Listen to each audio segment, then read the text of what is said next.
Assalamualaikum dan salam sejahtera. Saya Nur Hamimi. Di tangan saya ni ialah Dijoma Hydrogen Rich Water. Jadi benda ni memang alhamdulillah lah bagi saya sangat-sangat bagus.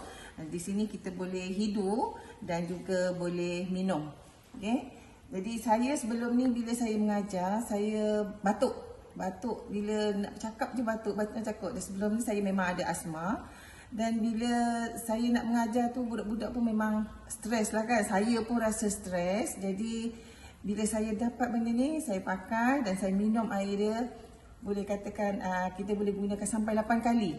8 kali penggunaan. Memang alhamdulillah rasa lega. Esok pergi sekolah, batuk pun dah clear.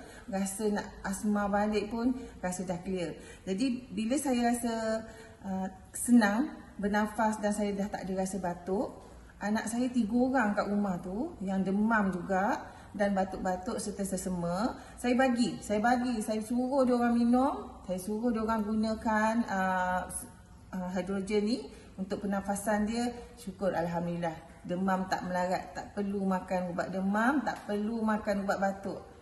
Cukup dengan hanya ada satu sahaja.